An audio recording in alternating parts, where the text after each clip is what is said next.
Hello అండి, అందరికీ నమస్కారం. మన తెలుగు సాహిత్యం ఛానల్కు స్వాగతం. ఈరోజు నేను చదవబోయే కథ నెల్లుట్ల రమాదేవి గారు రచించిన నాకీ బిడ్డొద్దు. ఈ కథ ఆంధ్రభూమి సచిత్ర వారపత్రికలో ఆగస్టు 30, 1984 సంవత్సరంలో ప్రచురింపబడింది. కథలోకి వెళ్ళబోయే ముందు మీకు ఒక చిన్న రిక్వెస్ట్. మీరు మన ఛానల్ని ఫస్ట్ టైం చూస్తున్నట్లయితే తప్పకుండా సబ్స్క్రైబ్ చేసుకోండి. ఇక కథలోకి వెళ్దామా? కడుపులో పాప కదులుతున్నట్లయి అప్రయత్నంగా తీయని అనుభూతికి లోనయ్యింది సుజాత. అప్పటి వరకు చకచకా అల్లుతున్న ఊలు స్వెట్టర్ పక్కన పెట్టి కుర్చీలో వెనక్కి వాలింది. ఇంకెంత, కొద్ది రోజుల్లో తమ ఇంటినంతా కాంతిమయం చేసే చిన్నారి పాప ఉదయించబోతుంది. ఇంతకీ తనకు పుట్టబోయేది పాపా బాబా? ఎవరైతేనేం, మాతృత్వమే ఒక తీయని అనుభూతి. ఒక ప్రాణికి జన్మ ఇవ్వడమంత గర్వకారణమైన విషయం. నవమాసాలు మోసి కనటం, వాళ్లను పరిపూర్ణ వ్యక్తులుగా తీర్చిదిద్దడం స్త్రీకి తప్ప మరెవ్వరికీ చేతనవుతుంది. గులాబీ రంగు ఒంటితో నల్లని జుత్తుతో ఆరోగ్యంగా ఉన్న బిడ్డ గుప్పెళ్లు మూసుకొని ప్రశాంతంగా తన పక్కలో నిద్రపోతున్నట్లు ఒక్క క్షణం తలుచుకొని పులకించిపోయింది సుజాత. అమ్మా, ఆ పిలుపులో ఎంత మాధుర్యం ఇమిడి ఉంది. తను పునర్జన్మ ఎత్తిన తన రక్తమాంసాలు ధారపోసి ఒక కొత్త జీవిని తయారు చేసేందుకే తల్లికంత గౌరవం కాబోలు.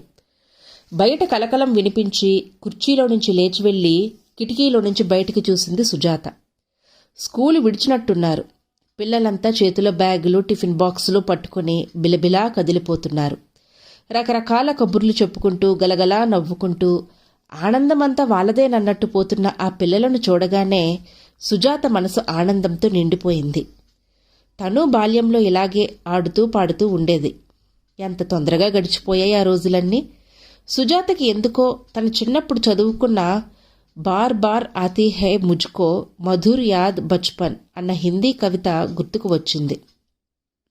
ఇప్పుడే కాదు, బాల్యం గురించి ఎప్పుడు తలుచుకున్నా కవితే గుర్తుకు వస్తోంది. పిల్లలంతా వెళ్ళిపోయేదాకా చూసి మళ్లీ వచ్చి కుర్చీలో కూర్చుంది సుజాత. ఎదురుగా క్యాలెండర్లో తల్లి తన పాపకు పాలు పడుతోంది. ఆ తల్లి కళ్లల్లో ఎంత తన్మయత్వం!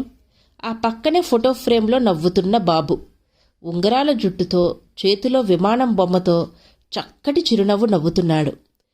ఆ బొమ్మపైన దృష్టి నిలిపి చూస్తూ ఉండిపోయింది సుజాత. కన్నా, ఇంకెప్పుడురా నువ్వు పుట్టేది? నీ చిన్నారి కాళ్లతో తప్పటడుగులు వేస్తూ ఈ తల్లి గుండెల్లో ఆనందపు చిరుగంటలు మ్రోగించే మధుర గడియలు ఎప్పుడో. అలా ఎంతసేపు కూర్చుందో జ్ఞాపకమే లేదు. ఎవరో తలుపు దబదబా బాదినట్లనిపించి ఈ లోకంలోకి వచ్చి వెళ్లి తలుపు తెరిచింది. ఎదురుగా నుదుటి నిండా చెమటలతో రవి ఆదుర్దాగా నిల్చున్నాడు. ఎంతసేపటి నుంచి తలుపు కొడుతున్నానో తెలుసా? లోపలేం చేస్తున్నావు? చెప్పులు విడుస్తూ అడిగాడు. అబ్బే, ఊరికే అలా నసిగింది సుజాత. అయితే తీరిగ్గా కూర్చుని కలలు కంటున్నారన్నమాట తమరు. అయినా అస్తమాను అలా పిచ్చి ఆలోచనల్లో గడపవద్దని చెబితే వినవు. ప్రేమగా సుజాత ముఖంలోకి చూస్తూ అన్నాడు. పిచ్చి ఆలోచనలా? ఎంత మధురంగా ఉంటాయి ఆ ఊహలు. రవి ఆఫీస్కి వెళ్ళినంతసేపు ఆ మధురోహలే తన నేస్తాలు. ఇదేంటి, ఏదో ఉత్తరం వచ్చినట్లుంది? టేబుల్పై కవర్ చూసి అన్నాడు రవి. నాన్నగారు రాశారు. ఎల్లుండి అన్నయ్య వస్తున్నాడంట నన్ను తీసుకువెళ్ళటానికి. తెప్పరిల్లి జవాబిచ్చింది. కళ్ళు పైకెత్తి చూశాడు రవి. ఆ చూపుల్లో ఇన్ని రోజులు ఒంటరిగా ఎలా ఉండాలన్న దైన్యం ఉట్టిపడుతోంది. సుజాతకు కూడా ఎలాగో ఉంది. దగ్గరగా వచ్చి నిలబడిన రవి గుండెల్లో ముఖం దాచుకుంది. నాకేదో భయంగా ఉందండి, బేలగా అంది. చచా, నువ్వు అలాంటి దిగుళ్ళేవి పెట్టుకోకుండా సంతోషంగా ఉండాలి. అయినా కండిషన్ నార్మల్గానే ఉందని డాక్టర్ చెప్పిందిగా. ఓదార్పుగా అన్నా రవికి కూడా లోపల దిగులుగానే ఉంది. సుజాత పుట్టింటి వారు బాగా ఉన్నవాళ్లు కావటంతో పెద్ద కుటుంబమని, అందున ఉద్యోగం తప్ప పెద్దగా ఆస్తిపాస్తులేవీ లేవని మొదట రవికి ఇవ్వటానికి ఇష్టపడలేదు. కానీ రవి సుజాతని పెళ్లి చేసుకోవాలని చాలా ఉత్సాహం చూపించటం, సుజాత కూడా అతన్నే ఇష్టపడటంతో వాళ్ల పెళ్లి జరిగింది. పెళ్ళై 8 ఏళ్లైనా పిల్లలు లేకపోవటం ఇద్దరికీ విచారంగానే ఉంది. ఇద్దరికీ పిల్లలంటే చాలా ఇష్టం. సుజాతకైతే మరీను. ఎక్కడ చిన్నారి పాపలను చూసినా తనకు పిల్లలు లేని లోటు గుర్తొచ్చి విపరీతంగా బాధపడేది. ఇన్నేళ్లకు తన కలలు పండే రోజు వచ్చిందని సంతోషంగా ఉన్నా ఆలస్యంగా కనుక కష్టం కావచ్చని భయంగా ఉంది సుజాతకు. ఆ మర్నాడే సుజాతను వాళ్ళ అన్నయ్య వచ్చి తీసుకువెళ్ళాడు. మత్తుగా కళ్ళు విప్పిన సుజాతకు ఒక్క క్షణం హాస్పిటల్ వాసం తప్ప ఏమీ తెలియలేదు. గది బయట నర్సుల గౌనుల రెపరెపలు, ఆయాల మాటలు ఆమెను ఈ లోకంలోకి తెచ్చాయి. నిన్న పెయిన్స్ వస్తూ ఉంటే తనను ఈ హాస్పిటల్కి తీసుకురావటం, డాక్టర్ పరీక్ష చేసి కాన్పు కష్టమవుతుందని సిజేరియన్ చెయ్యాలని చెప్పటం, తనను ఆపరేషన్ థియేటర్లోనికి తీసుకువెళ్ళటం అన్నీ లీలగా గుర్తొచ్చాయి. మెత్తటి అడుగుల చప్పుడుతో సిస్టర్ లోపలికి వచ్చింది. సిస్టర్, నా పాపను చూపు అనేలోగానే, ఓ మీకు మెలకువ వచ్చినట్టుందే, మీ వాళ్ళని పిలుస్తానుండండి అంటూ గబగబా వెళ్ళిపోయి క్షణంలో తిరిగొచ్చింది.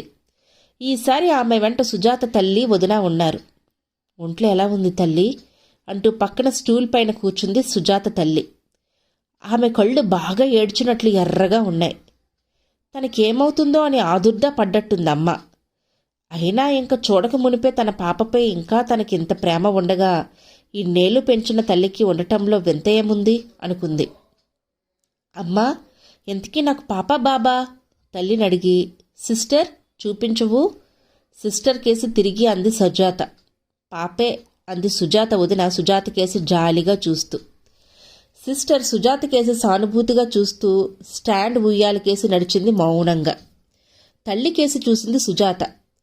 ఆవిడ కూడా సుజాత కేసి ఎంతో దుఃఖం ఒగ్గబట్టుకున్నట్టుగా చూస్తోంది. ఎందుకు వీళ్ళందరూ అలా ఉన్నారు? ఒకవేళ తన పాపకి ఏమైనా? చిచి, ఎంత చెడ్డగా ఆలోచిస్తున్నాను. వీళ్ళంతా బాగా ఆదుర్దా పడ్డట్టున్నారు అసలు అనుకుంది లోపలే. పైకి మాత్రం నేను మిమ్మల్ని అందరినీ బాగా కంగారు పెట్టినట్టున్నాను కదా వదినా అంది. ఆ మాటకి ఎవ్వరూ మాట్లాడలేదు. పొత్తిళ్లలో బిడ్డను తీసుకుని వస్తున్న నర్సు చూపుల్లో అసహ్యాన్ని గమనించలేదు సుజాత. తన కలల పంటను, తన ఆశల ప్రతిరూపాన్ని, తన జన్మనిచ్చిన రూపాన్ని తొలిసారిగా చూడబోతున్న ఉద్వేగంతో, అణువణువునా చిగిర్చి పూసిన మాతృత్వపు మమకారంతో గబుక్కున లేచి చేతులు చాపబోయింది సుజాత. జాగ్రత్తమ్మా అన్న తల్లి హెచ్చరికలో కూడిన స్పర్శ, పొత్తికడుపు క్రింద చురుక్కుమన్న బాధ, తనకు ఆపరేషన్ అయిందని గుర్తుకు తేగ కొద్దిగా నిరుత్సాహంగా వెనక్కి వాలి పడుకుంది. నర్సు నిశ్శబ్దంగా పాపను తీసుకువచ్చి సుజాత పక్కలో పడుకోబెట్టింది. తల పక్కకు తెచ్చి బిడ్డను దగ్గరగా తీసుకుపోతున్న సుజాత కెవ్వుమంది. ఈ అసహ్యకరమైన ఆకారానికా తన జన్మనిచ్చింది? ఈ పాప కోసమైనా తనిన్నాళ్ళు కలలు కంది? అదేంటి, ఈ ఆకారం తనలోంచి వచ్చిందా? తలపైన ఆ మెత్తటి గుజ్జులాంటి పెద్ద బుడపేంటి? చంకల క్రింద చేతులు కాక ఆ రెండు వేలాడే అసంపూర్తి అవయవాలేంటి? ఇంత వికృతమైన పాపన తనకన్నది? వీల్లేదు, ఇది తన పాప కావటానికి వీల్లేదు. జెనెటిక్స్ సిద్ధాంతం ప్రకారం తల్లిదండ్రుల రూపురేఖలు పిల్లలకు వస్తాయి. రవిది తనది ఎంతో అందమైన జంట అని అందరూ అనేవారు. తమ వంశంలో కూడా ఇలాంటి వాళ్ళెవరూ లేరు. మరి పాప? చిచ్చి, ఇలాంటి పాపకి తన తల్లి కావటానికా? వీల్లేదు, నో. తన పాప ఒళ్ళంతా ఆత్రంగా తడిమి చూసి ముద్దులతో ముంచెయ్యాలనుకున్న సుజాత చేతులు మధ్యలోనే వెనక్కొచ్చాయి. చేతులు ముఖానికి కప్పుకున్న సుజాత ఆవేదనంతా మరుక్షణంలో అంతులేని దుఃఖంగా మారిపోయింది. ఊరుకో తల్లి, ఏం చేస్తాం, అది మన తలరాత అనుకొని ఊరుకోవాలి. ఊరుకో సుజా అంటున్న తల్లి వదినల ఓదార్పు మాటలు కానీ, పక్క బిడ్డల వాళ్ళ సానుభూతి చూపులు కానీ తెలియటం లేదు సుజాతకి. తన స్వప్న ప్రపంచం కూలిపోయినట్టు, తన జీవితమే వ్యర్థమైనట్లు, ఆ నిరాశలో, ఆవేదనలో, దుఃఖంలో తను పూర్తిగా మునిగిపోయినట్లు అనిపిస్తోంది ఆమెకు. దుఃఖభారం కాస్త తగ్గాక పాపకు పాలివ్వండి అని చెప్పి వెళ్ళింది నర్స్. పాపకి పాలిచ్చి ఇంకా బ్రతికించటమా? ఇన్నాళ్ళుగా పిల్లలు లేరని ఆవేదన చెందింది ఇలాంటి పాప కోసమేనా? సుజీ, పాలీయమ్మా, ఏం చేస్తాం చెప్పు తల్లి, వచ్చిన కర్మ అనుభవించవలసిందే తల్లి మళ్ళీ ఓదార్పుతో చెప్పింది. ఇలాంటి రూపంతో జన్మించిన పాప ఏం చేసింది? తను పాలివ్వక చంపటం నేరం కాదా అనుకుని విధిలేక పాలివ్వసాగింది సుజాత. అయినా తొలిసారిగా తన బిడ్డకు స్తన్యం ఇస్తున్న తల్లిలో ఉండే పరవశత్వం, అనుభూతి, స్పందన అలాంటివేవీ లేవామెలో. రవికి ఇందాకే టెలిగ్రామ్ ఇచ్చాం చెప్పింది తల్లి. రవి ఇంకా అపనమ్మకంగా అలాగే చూస్తూ ఉన్నాడు సుజాత కేసి. అతను సాయంత్రం ట్రైన్లో తల్లిని తీసుకుని వచ్చాడు. ప్రయాణ బడలికతో ఉన్న ఆవిడ్ని అత్తవారింట్లో దింపి తను ముందుగా హాస్పిటల్కి వచ్చాడు. దారిలోనే అతనికి బావమరిది ఈ విషయం చెప్పినా అది అనుభవంలోకి వచ్చేసరికి భరింపరానిదయ్యింది. అతను సుజాత లాంటి అందమైన పాపను చూస్తాననుకున్నాడు. సుజాత కూడా అతన్నే చూస్తుంది. పాపని చూడగానే తనకులాగానే అతనికి కూడా పితృమమకారం ఏదీ వెళ్లివిరియలేదు. చూడలేక ముఖం పక్కకు తిప్పుకున్నాడు. తొలిసారిగా తండ్రినయ్యానన్న తృప్తి, గర్వం లేనేలేవు. అవును, ఎలా ఉంటే ఇలాంటి బిడ్డను చూసినప్పుడు. తన మాట అలా ఉంచి రవి కూడా పుట్టబోయే బిడ్డ మీద ఎన్ని ఆశలు పెట్టుకున్నాడు. ఏవండి, మన పాపను చూశారా? 2 కన్నీటి చుక్కలుగా మొదలై గట్లు తెగిన ప్రవాహంలా దుఃఖం వచ్చింది సుజాతకు. ఊరుకో Suji, it's our bad luck. లోపల అగ్నిపర్వతాలు బద్దలవుతున్నా పైకి నిబ్బరంగా అన్నాడు. అడుగుల చప్పుడుతో సుజాత తల్లి, రవి తల్లి లోపలికి వచ్చారు. రవి తల్లి కనీసం సుజాతను పలకరించనైనా లేదు. లోపలికి వస్తూనే అంది, నేను అనుకుంటూనే ఉన్నాను ఇన్నేళ్ళకి నీళ్ళోసుకుంటే అదేమిటో ఇలా విడ్డూరం అవుతుందని. పాపని తెచ్చి చూపబోయిన సుజాత తల్లితో, ఇంతోటి రంభను చూసేదేముందిలేండి, వేధవ సంతానం. ఏ అమ్మ కన్న పెళ్ళో అని ఊరు వాడ అనుకోరుటండి. మా వంశంలో 7 తరాలు వెతికి చూసినా ఇలాంటి పిల్లల్ని కన్నవాళ్ళు లేరు. అయినా గర్భిణీ స్త్రీలు ఊరికే ఎలాంటి ఆలోచనలు పెట్టుకుంటే ఇలాంటి పిల్లలే పుడతారంట. పూజ కొద్దీ పురుషుడు, దానం కొద్దీ పిల్లలు అన్నారు. ఆ అదృష్టం మాత్రం ఉండద్దు. ఇన్నాళ్లకి మనవరాలను ఎత్తుకుందామని సంబరపడ్డాను. ఈ దెయ్య పిల్లకి నాయనమ్మనయ్యానని చెప్పుకున్న అప్రతిష్టే. ఇటువంటి పిల్లలు పుట్టగానే పోతే ఏ బాధ ఉండదండి. అయినా ఇదంతా మా కర్మ అని గడగడా వాగుతూ ఉంటే రవి ఊరుకోలేక, అమ్మా అన్నాడు మందలింపుగా. ఇదంతా నీ దురదృష్టంరా నాయనా. ఆ నిరంజనం గారి అమ్మాయిని చేసుకోరా అంటే విన్నావు కాదు. ఇప్పుడు ఆ అమ్మాయికి రత్నాల్లా 3 పిల్లలు. ఇప్పుడు అనుకుని ఏం లాభంలే అంటూ మాటల ఈటల్ని వదిలి ఓ పావుగంట లాంఛనంగా ఉండి వెళ్ళింది ఆవిడ. ఆవిడ మాటలు నువ్వేం పట్టించుకోకు సుజా అన్నాడు రవి ఎంతో వ్యధగా. లేదండి, ఆవిడందని కాదు, రేపందరూ మన పాపను ఇలాగే అంటారేమో అని గద్గదమయ్యింది సుజాతకు. ఆ మర్నాడు ఇద్దరూ ప్రెస్ రిపోర్టర్లు కెమెరాలతో సహా వచ్చారు. సుజాత పాపని ఫోటో తీసి సుజాతను ప్రశ్నలతో విసిగించి వెళ్ళిపోయారు. వాళ్లు కాగానే హాస్పిటల్లో తన వాళ్ళని చూడవచ్చిన వాళ్లంతా గుంపులు గుంపులుగా చూసి వెళ్లటం జరిగింది. ఆ రోజు సాయంత్రం వరకు బయట నుంచి పాపను చూడవచ్చే వాళ్ల సంఖ్య మరింత పెరిగింది. వచ్చిన ప్రతి వాళ్లు కళ్ళల్లో పాపను చూడగానే అసహ్యం, సుజాతను చూడగానే సానుభూతి వ్యక్తమయ్యేవి. ఇదంతా భరించరానిదయ్యింది సుజాతకు. తనకు ఆవేదన, దుఃఖం కలిగించే ఈ పాప ఊరివారందరికీ ఒక వింత. తన వాళ్ల కళ్ళల్లో కూడా పాపను చూడగానే అసహ్యం. వాళ్ళెవ్వరూ ఒక్కసారి కూడా పాపను ముచ్చటగా ఎత్తుకోలేదు. తనకు ముద్దులు మూటగట్టే పాప పుడితే వీళ్లంతా ఎలా ప్రవర్తించేవాళ్లు? మా సుజీ కూతురు అని గర్వంగా చెప్పుకుంటూ ఎత్తుకుంటూ తిరిగేవారు. ఎవ్వరికీ పనికిరాని ఈ పాప పుట్టి ఏం సాధించింది? ఇప్పుడే ఇలా ఉంటే ఇది పెరుగుతున్న కొద్దీ ఎన్ని సమస్యలు తలెత్తుతాయి. చిన్నతనంలోనూ బడిలో చేరిన తర్వాత తోటి పిల్లలు ఎంత హేళన చేస్తారు.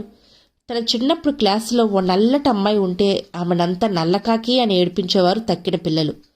ఆ పిల్ల ఎంత బాధపడేదో ఏడ్చేదో తనకి తెలుసు. కేవలం రంగు తక్కువైనందుకే అంత హేళనకు గురైతే రేపు తన పాపను ఎన్ని రకాలుగా అంటారో. పక్కవాళ్ల హేళన, అసహ్యం, జాలి గొలిపే చూపులు పాప ఎదిగే మనసుని ఎంత విరిచివేస్తాయి.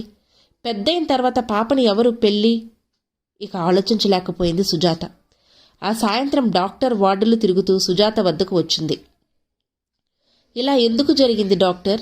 సుజాత ఆవిడను ప్రశ్నించింది. ఆవిడ వాళ్ళ ఫ్యామిలీ డాక్టర్ సుజాతని చిన్నప్పటి నుంచి ఎరుగును. సుజాత కేసు సానుభూతిగా చూస్తూ, పిండంలో అబ్నార్మల్ కండిషన్స్ ఏర్పడినప్పుడు ఇలా జరుగుతుందమ్మా. సామాన్యంగా ఇలాంటి పుట్టుకలు పోషకాహార లోపం వల్ల, ముఖ్యంగా పాలు పళ్ళలాంటివి తినలేని బీదవాళ్ల పిల్లల విషయంలోని 5 కాన్పులు దాటిన వాళ్లలోనూ సంభవిస్తూ ఉంటాయి. నీ విషయంలో ఇలా జరిగిందని నాకు బాధగానే ఉంది. డాక్టర్, ఇలా అడగడం తప్పని తెలుసు, కానీ తల్లిగా ఈ పాప భవిష్యత్తు నేను ఊహించలేకపోతున్నాను. పాపను ఇక అడగలేక ఆపేసింది సుజాత. సుజాత, ఒక విషయం చెప్తాను విను. అసలు ఇలాంటి పిల్లలు పుట్టగానే చనిపోతారు. కొందరి విషయంలో 5-6 రోజులు కూడా జరుగుతుంది.